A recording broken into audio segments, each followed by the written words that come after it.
Hey, what's up, everybody? This is Gary with the Getsome podcast. And my guest this week is...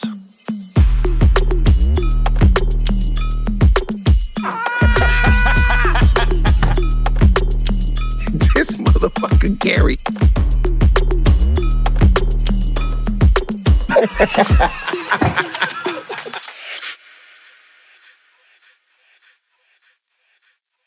Hey, this podcast is brought to you by Blue Chew, and I want to thank them for sponsoring. Now, they say first impressions are important. What about lasting impressions? That's where Blue Chew comes in. Blue Chew helps give men longer, lasting, and stronger erections so you can perform at your very best. Blue Chew wants you to have the confidence to perform at your best, so discover your options at BlueChew.com. We got a special deal for our listeners. Try Blue Chew free when you use the promo code Getsome at checkout. Just got to pay $5 for shipping. That's BlueChew.com, promo code Getsome to receive your first month free. Visit BlueChew.com for more details and important safety information. And again, thank you, Blue Chew, for sponsoring the podcast. Hey, what's up, everybody?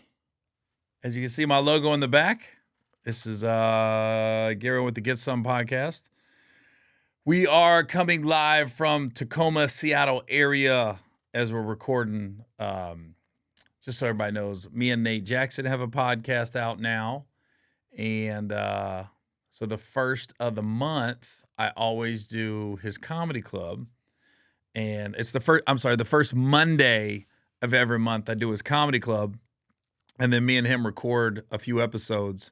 It kind of makes the trip worthwhile. And then I'm able to do mine while I'm here because Nate Jackson's it's like a mini mogul type deal. Tyler Perry has a army base and Nate has a studio behind a gas station and a Starbucks off the highway, but still has his own studio, still has a gang of cameras. It's a warehouse where all his merch is. I don't want to try to get the guy robbed, but it's a pretty impressive setup. So we're able to kill like two birds with one stone. We got the Gary and Nate podcast, which comes out with new episodes every Wednesday. My podcast comes out every Thursday. So it just works out. The main thing in this business is to keep working. Any way you can keep working. Anytime you can get a camera, people to run the cameras, edit it, get some sponsors, make some money on this, and viewers, and build your fan base and sell tickets. So. And then if you get along with the people you're working with, that also helps too. So me and Nate get along pretty good. My schedule. Almost forgot. I'm off this weekend. Big shock. And then next weekend, November 15th, I am in Detroit, Michigan at the Motor City Casino. And then November 16th, I'm in Hammond, Indiana at the Horseshoe Casino. And then I am going to the Bengals-Chargers game on November 17th. Shouts out to Dwayne Wade and Gabrielle Union for letting me crash their suite. And my son's coming in town, so I'm excited about that. And then we're going to go to the Clipper game on the 18th. Clippers are playing, I think they're playing Golden State on the 18th. So we're going to that one. So we're making a little sports weekend. My son's birthday is the week after that. So it's gonna be a fun week. And then I'm trying to think, should I go further in my schedule?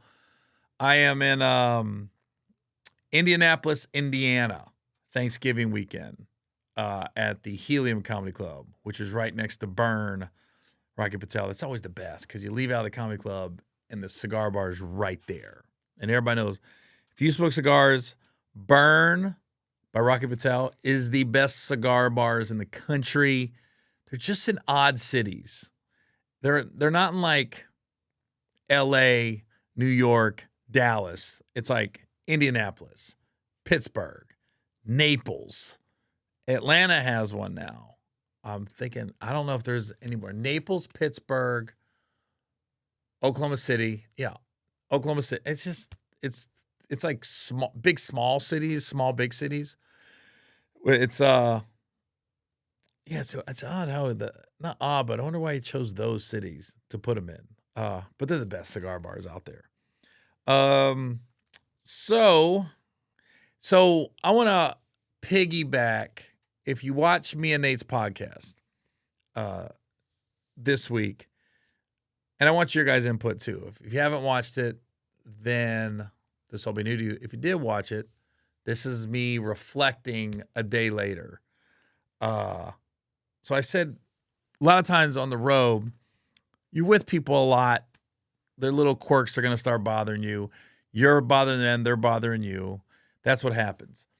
So this past week, last week I did live casino in Maryland, and my old road manager said, "Hey man, I'm going to come just to hang out."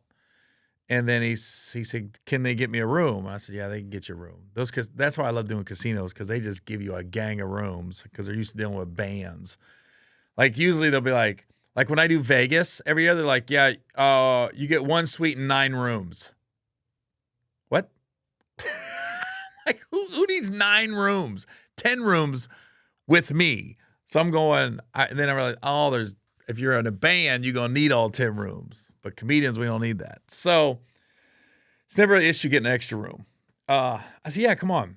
So my ex-road manager, Brad, who I love him to death, and I'm going to talk to him before this even airs, so I don't want anybody to be like, "Hey, throwing him under the bus." No, I really want you guys' opinion. Am I being a cheap ass? Am I overreacting or not? So on the plane, he meets Kyle Hamilton's mom, the safety for the Ravens from Notre Dame.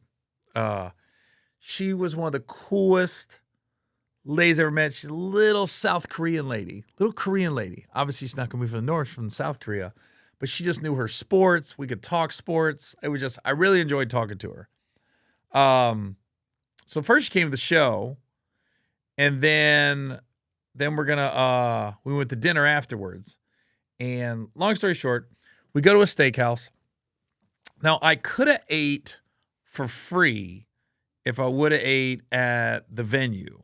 And the steakhouse menu was in my dressing room at the casino. And I was about to order. I said, "I think I might order something." And then T-Room Over's like, "No, man, let's go to the steakhouse like we did last year and hang out and stuff." And I go, "All right, that was a good time." So instead of eating at the venue for free, same food at the steakhouse, I said, "I'll meet you guys." So I go and we all meet. So now it's Brad, Kyle's mom, me, T-Robe, and then T-Robe had a couple friends from Pittsburgh, and I'm not sure if their bill was on ours. Long story short, the bill was $900. Almost, a little under, $880 something. And it sat there for like 15, 20 minutes, and nobody picked it up. And so I was like, "No, is everybody thinking I'm going to pay this?" Because all I wanted was a filet, a salad, and an iced tea. That's all I was going to order. So now I'm like, oh, 4 people. There were drinks. I wasn't drinking. Other people were. I didn't order dessert. Other people did. I didn't order appetizers. I did get appetizers, but I didn't order them. There were some oysters. But long story short, my bill would have probably been $80, maybe. And so I was just looking around like, so anyways, T-Row put, I think 150 or 200 in, and then Brad put in like 25 or 50, and I got hit with the rest, which is, it came out with the tip and everything to almost $700. And I was just going, how did I get stuck with the bill? And I didn't even want to come really like this. And I guess for me, it's like, am I being cheap because I was the headliner that night? Or I think it's just a lack of communication, and I felt like I got taken advantage of. And it's not about the money, because I did pay for it. But when I got done, I was like, I feel like I got taken advantage of. It's more like, make the offer or know what you ordered and be willing to pay for what you ordered. But when you don't put in enough money to pay for your food, I'd be looking at you sideways sometimes. And these are my guys. And it's something we'll laugh about, I'm sure, in 6 months. But it just kept eating at me to the point I'm talking about it on a podcast. So I just want your guys' opinion. Was it being cheap? Or I feel like I did get taken advantage of. Because that wasn't a small bill. And I guess for me, like if everyone would have offered, then I probably would have just picked it up and been like, all right. But if nobody really offered what they should have offered, is my thing. It reminded me of like I vacation with these guys, the Weiner brothers, and they spend way more money than me on our vacations. But I'm always making sure that I'm picking up a tab here, a tab there. I'm never letting it go by because I don't want anyone to ever think like if I take a trip with Gary, oh, he's cheap or he's not going to come out of pocket at all. So with them, I always make sure like, all right, I got dinner tonight. They got the last 2 nights, or I'm going to, like one night we were in Greece, I went and got a section and got a couple bottles because they had spent so much money the night before. We went to like 3 different clubs. They were getting the best table in the club, and they ordered some. I was like, they were dropping probably, and I'm not exaggerating, $15,000 per club everywhere we went. So I was like, the night I went, I think I dropped $3,500, and so, yeah. So I just want to make sure that I'm not that guy that people don't want around. I remember I was telling a story. Like I remember when I was hanging with Posey pretty tough back when he was with the Heat and the Celtics. He'd always pick up the tab, and I didn't have money like that when I was hanging with him. I was doing all right, but not like I am now. And then I remember he'd always pick up the tab every time we went out to eat and everything else. And I was like, dang, I hope he doesn't think I'm some hanger on. And then I remember when I was like, okay, I'm gonna buy dinner tonight. I'm gonna get it. And I'll never forget. I'll never forget the week we went out to eat. Posey got traded to the Celtics. They were in town playing the Heat. I had a show at the University of Miami, and so I texted Posey. I met him at the game, and then we all went to Prime 112 afterwards. And I remember it was Paul Pierce, Rajon Rondo. It was like 5 guys on the Celtics and me. And then, I remember that the night so vividly. Sean Taylor died like that day or the day before. So I remember that we were talking about it at dinner extensively. And then the only thing I remember was I said, yeah, this is the night I'm going to get the bill. I'm going to get the bill. Because I kind of called James. He wasn't expecting me to be in Miami. Now I'm kind of like, oh, we're going to eat? Yeah, I'll go. And I had one person with me. So I was like, yeah, we're going. And when the bill came, it had to be, if I'm not mistaken, it was almost $4,000, the bill for dinner. But you got to realize we're at Prime 112. There were drinks, and they weren't just ordering a drink. Like they were getting like a bottle of champagne or something. They weren't getting trash, but they were ordering. Everybody had steak. And James, I remember used to order 2 entrees. Yeah, I want the salmon and the steak. I go, bro, you basketball players can eat and not gain no weight. But I guess if you're just doing this all day, running back and forth in the court, you're not going to gain weight, and you're in your 20s. So I remember when I saw that bill, I was like, yeah. I passed it over James. I was like, I'll get it. I'll get it when it's just us 2. I'll get it at Jerry's Deli in the middle of the night. So, yeah, I remember that. So I wonder if he even thought about it. But I think, yeah, I wonder your guys' opinion on that for the dinner at the casino. That just bugged me. I think what bugged me was I was going to order, and it would have been free in the dressing room. But since we went to the restaurant, and then I ate the least amount of food. I was like, how did I get stuck with the bill? So, yeah, I just, I don't know. Just wonder. It reminded me of like, my dad used to do that. My dad used to, every time we went out to eat, that dude never picked up the bill. And I might have told this story before, but I remember one time he called me, man. Hey, man, let's go have some breakfast, man. Let's go have some breakfast. I was like, So, all right. So I get out of bed, get a shower, meet him at this restaurant. He gets there like 15 minutes before I do. He said, man, I'm here. I said, order, and I'll order when I get there. And it was one of the restaurants where you order at the register and they give you a number and then they bring the food to you. So I go to the register, order my food. I see my dad, and the lady goes, yeah, that guy said you're paying for his food. And I went, what are you talking about? And I go over, my dad just waving. Keep in mind, we're at a breakfast spot where the breakfast is like $10 to $12. I was like, you got to be kidding me. He asked me to go to breakfast. I didn't ask him. And then I was like, just tell me, hey, man, I want some free shit. I would have preferred that than to get me out of bed, meet you for breakfast, and you're so cheap. You literally told the register lady, my son's going to be here, and when he gets here, he's paying for this. There's cheap, and there's Gary Owen dad cheap. That's another level right there. So, all right, enough about that. They're still my boys, though. Brad and T-Robe, still love you guys to death. We'll laugh about it in a couple years, but it bugged me a little bit. So I guess the big news in entertainment business is Quincy Jones died. And that hit me. I'm not a musician, obviously, but I had a TV deal with Quincy Jones. My first holding deal in the entertainment business was with Quincy Jones. I'll never forget this as long as I live. My deal was for $150,000. So they had my TV rights for a year. And I was like, what? I had never made anything close to that in my life.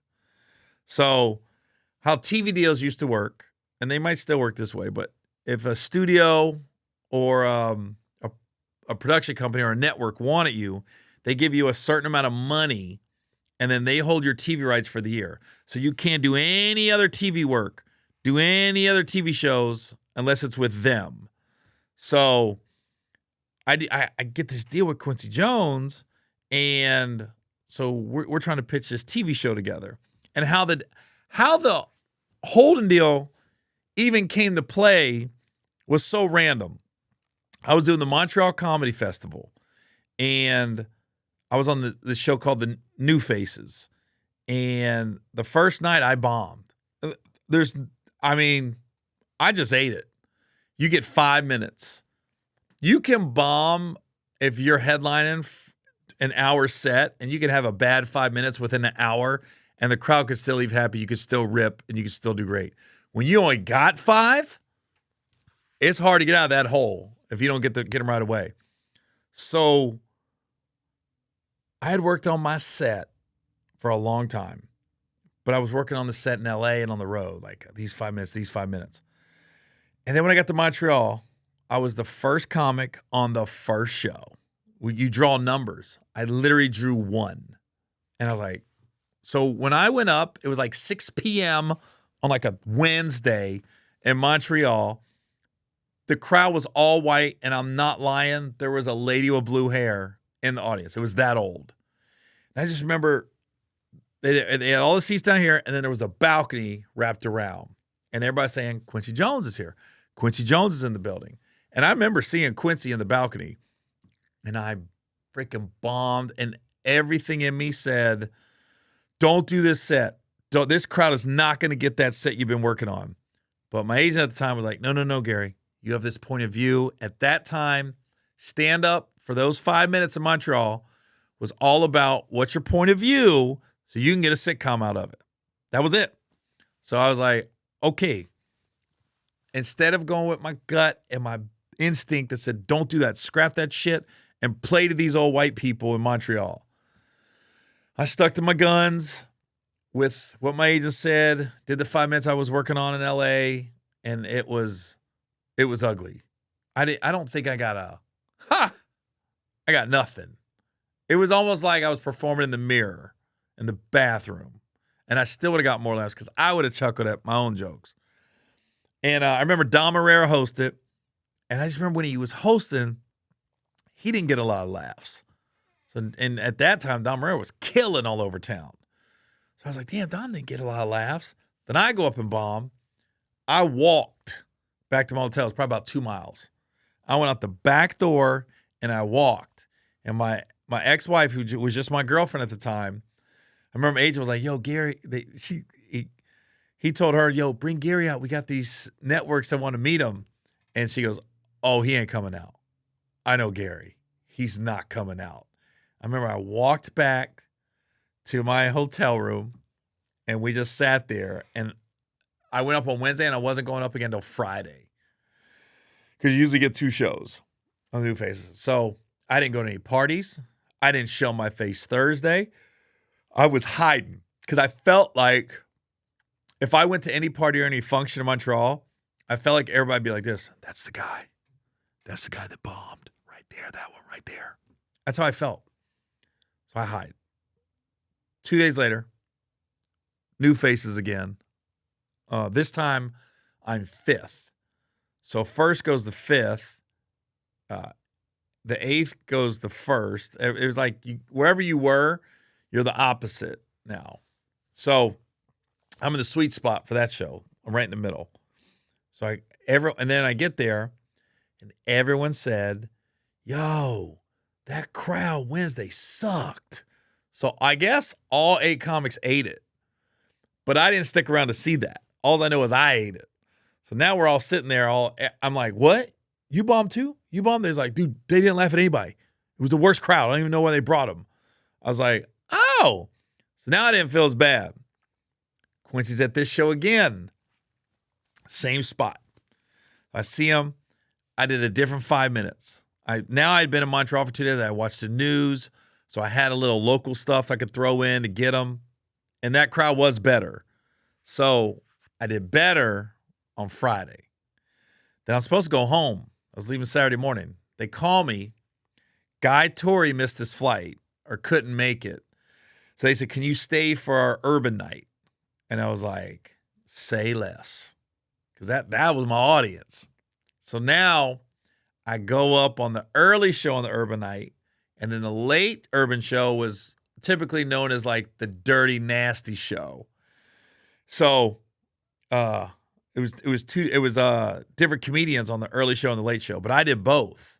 So the first show I did all my black church stuff. And the second show I just did like dick pussy jokes. But killed on those shows. Quincy was at those urban shows. We get back to LA. A week later, there's like, Quincy Jones wants to meet you. I go, who? They go, Quincy Jones. I go, the Quincy Jones? They're like, yeah. I was like, oh. So I go to his house. Immediately we're vibing. And I'm sure other people, like, that's how he was with a lot of people because he's so charming. But we were vibing. He was calling me Snow Cone, Snow Cone. So what he told me, he says, look, I saw all 4 of your sets in Montreal. He goes, I went to every show I could because he was trying to get some TV network deals together. And he said, you're the only person I saw that did 4 completely different sets every night. He goes, and I saw how you adjusted. He goes, it was like I remember he explained it to me. He goes, it was like an arch. He goes, you started here, and then the next show you went here, and the third show you went here, and by that last show, nobody was really fucking with you. And I was like, And, as a comic, all you think about is the bomb. You don't think about the good set. You're still in your brain overanalyzing, overthinking the bomb. So I'm thinking, I'm not going to get no deals out of this. And then as soon as I went over his house, he's like, all right, we're going to get the deal together. So I just remember when my agent called, my manager at the time, and he was like, yo, he's over $150,000. And I went, okay, we're not negotiating shit. We're going to say yes. He goes, all right, he's like, I'll go back. I won't lose the deal, but we'll try to do some other stuff like what would I get per episode of the show and things like that. So I just remember I went to his house one day and he literally, we're talking about the show and everything. Yeah, I'm going to do the deal with you. And he I don't think he snapped his fingers, but the story's better if he went like this. And this man appears and he looked at me and goes, what was it again? And I was like, oh, $150,000. He goes, oh yeah, write the check for $150,000. The guy writes the check And I just remember I looked at it and I had never seen a check that big. I'd never seen that much money in my life. And I was like, I couldn't believe it. And then I just remember we leave his house. We're still in his driveway. And my manager goes, just so you know, this ain't normal.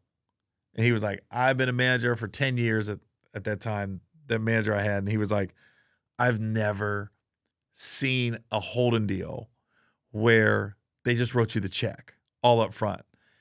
Come to find out, after that holding deal, I got numerous more after that. Most holding deals, I never got that much upfront money again on a holding deal. But the rest of my holding deals, you would get the money when you sign the deal, and then you get the money like halfway through the deal. And then at the end, you get the money if the show goes, or if it doesn't go, then you get the last payment after a year. But most holding deals after that, you get paid over the course of the year that they're holding you. You don't get just one check. So that's why he was like, I've never seen that. And it's a lot of back and forth. There was no back and forth. Yeah, he offered you $150,000. I'm sorry, what? And then here's the funny part. What I bought with that $150,000 was a big screen TV, because I thought at that time there was no flat screen. I thought if you had a big screen TV, when I was growing up in the trailer park, you was rich. Nobody was messing with you. Two things that always I thought was a sign of wealth when you grow up in a trailer park. Three things: waterbed, king size waterbed, big screen TV, and the big satellite dish in the yard. Not direct TV. They used to have these things that look like NASA satellites in the yard. And if you had the dish, waterbed, and a big screen TV, oh, I don't know what your dad does, but you're the most successful person on earth. That's how I looked at you. So I went and got the biggest TV I could find. It was so big. It was so thick, too. It was like this thick. It couldn't get through some doorways. It was so wide. But then I filmed my first special, Breaking Out the Park, with the money from the holding deal. So I think that special cost me about $50,000 at that time. Yeah, because I rented the venue. I rented a trailer because we had a trailer on the stage. Paid for the camera, paid for everything. So yeah, I just remember, it cost me $50,000 ballpark, and then I made maybe $30,000 back that night off the door, something like that. My tickets weren't expensive because we wanted to pack it. So I think the tickets were like, literally the cheapest ticket was like $17 because there was 3 balconies. So I said, I wanted to guarantee I'd pack it out, so we had to make the tickets very cheap. But we sold a ton of tickets, but they were cheap. It was like between like $28 and $17 with my tickets at that time. And but I made my first special off the holding deal money. So I didn't just waste it. I did, I think, use it wisely. Maybe the big screen TV wasn't the most sound thing I bought. But just what I remember about Quincy is some of the stories he would tell me. And some I don't want to share with the public, but a couple was he told me how he got Fresh Prince on the air. He was like, yo, nobody was messing with Will. He was, when I went to networks and I was like, he's a rapper. All they heard was rapper, and they thought NWA gangsta. And he was like, no, it's Will Smith. This is how out of touch some networks are. And to this day, I still think there's a lot of network and network execs that are just completely out of touch. They thought Will Smith was a gangster rapper. And they were like, oh, rapper? I don't know.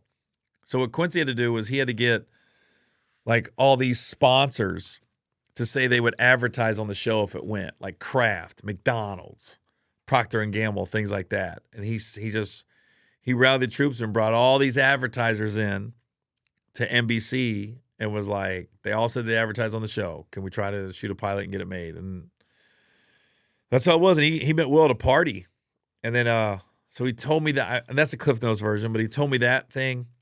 He told me a story about Frank Sinatra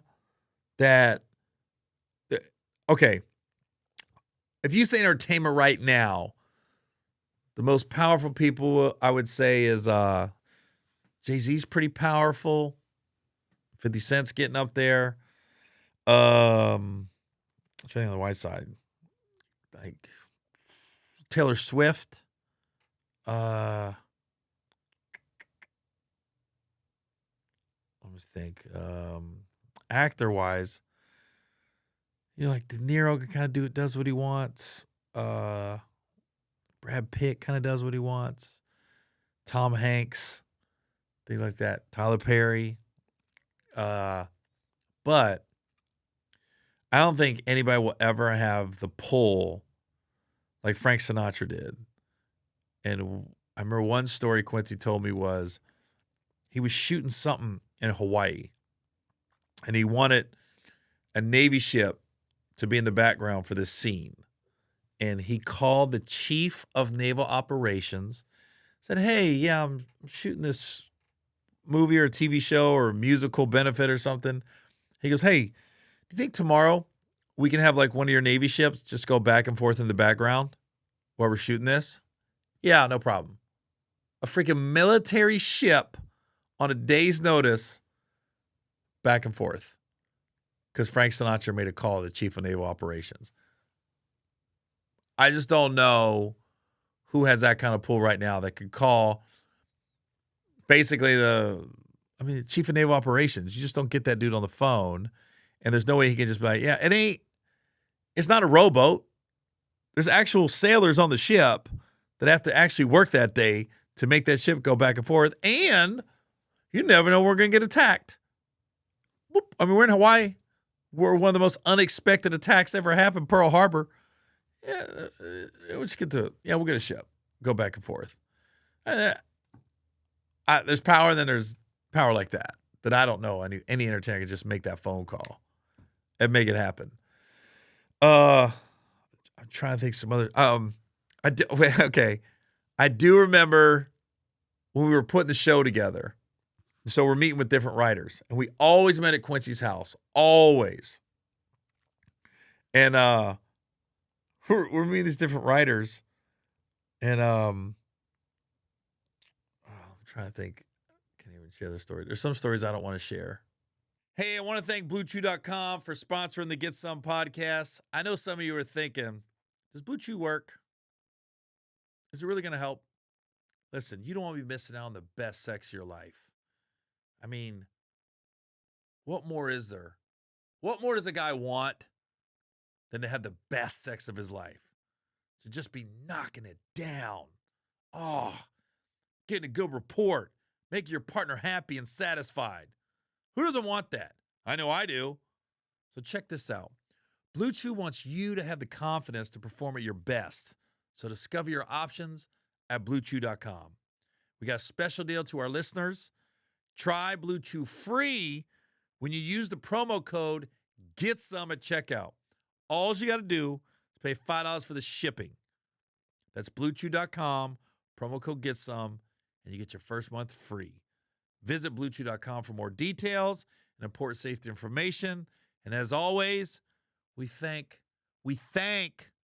Blue Chew for sponsoring this podcast. Handle it. With you guys. See, we're putting the. I don't want to throw anybody on the bus. I don't want to say anything bad or share too much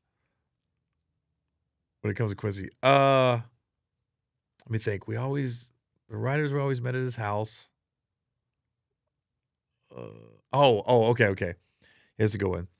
So we're meeting with all these writers, and I remember he called me one day. He goes, hey, he always just called me Snow Cone. Snow Cone! Yeah, what are you doing? Can you come by the house? I go, all right. You always got to say yes when it's Quincy. So on this particular day, he called me on like Thursday. And I said, well, I got a show in New Orleans. I gotta get to the show, and I'm catching a flight. He goes, all right, look, if our meetings run long and you miss your flight, I'll just get a private to take you. He goes, but he didn't say private. He goes, I'll just get a plane to get you to your gig. And I was like, oh, okay. So I drove over his house. I got my bags in the back, and the meeting didn't run long enough. I'd made my flight, but you've never seen a guy try to stall a meeting as much as I did that day. I think I said catch 22 for every character this writer was coming up with. Okay, we're thinking about having a writer like this, and then the dad's going to be this. Okay, catch 22. Can the dad have one leg? No, the dad's not going to be disabled. Okay, fine. And your mom, she's going to be a cook. Whoa. Why don't we have her run a daycare?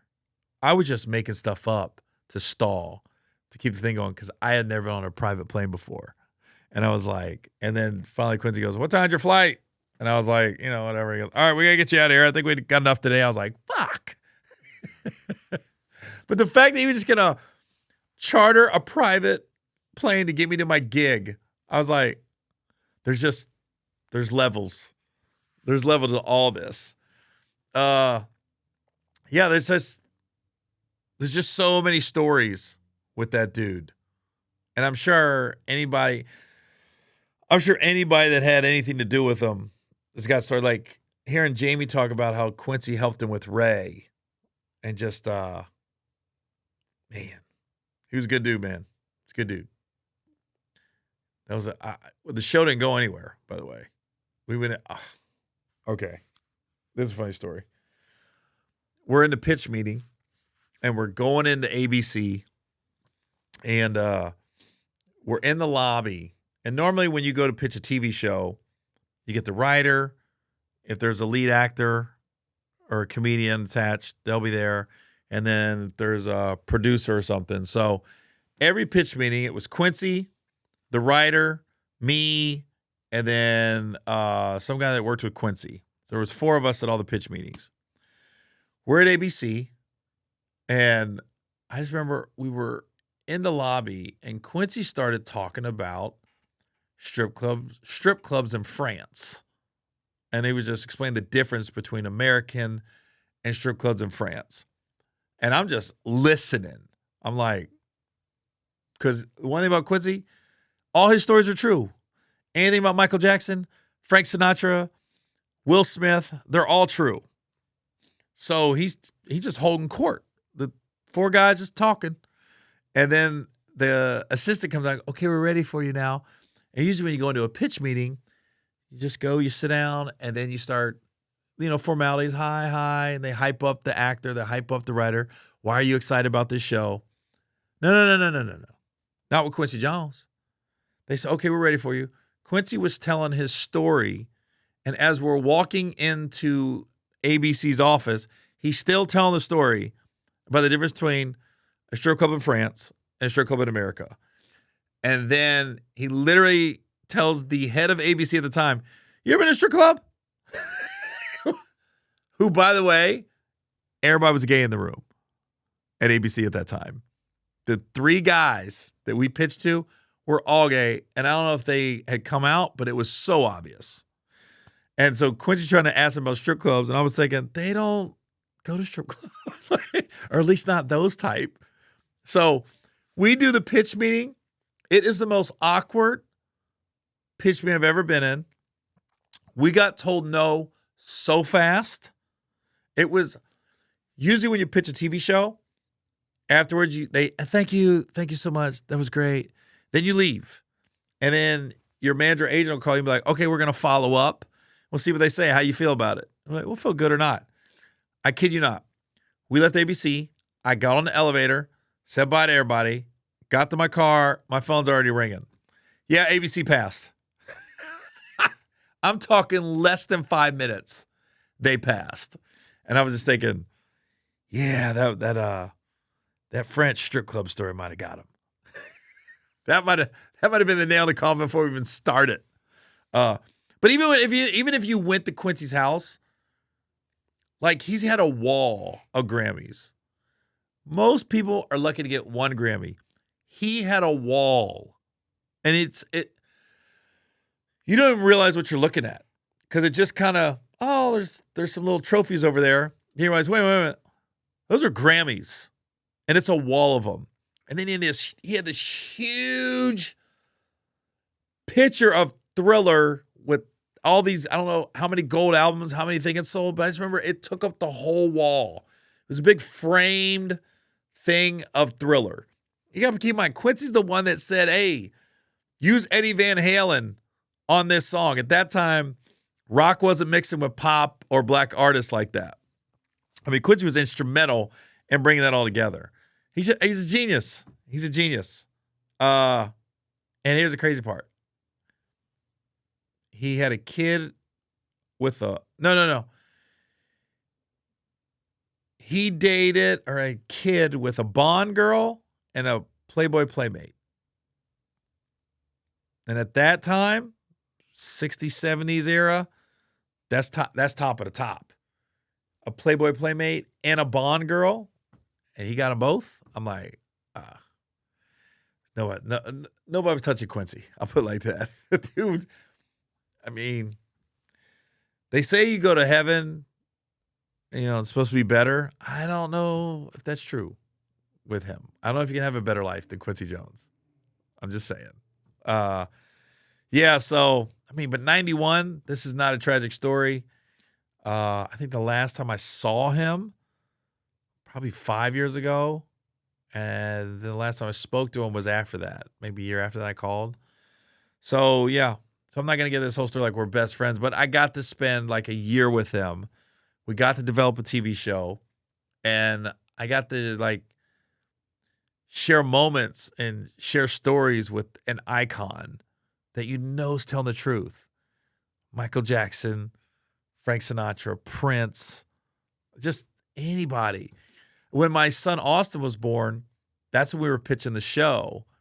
And I remember at one point, I left the hospital and I still had the band on that he was born and went straight to Quincy's house.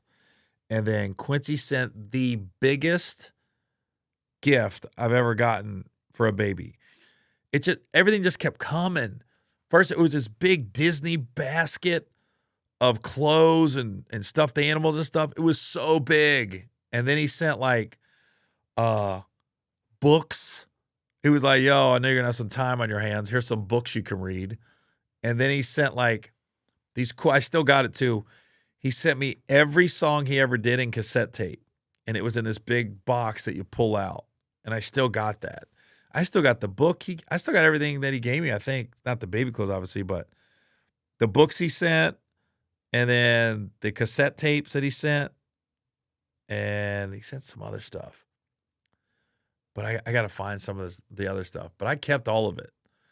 But I just remember the doorbell rang, and it was the biggest baby gift bag I've ever seen. It was a basket.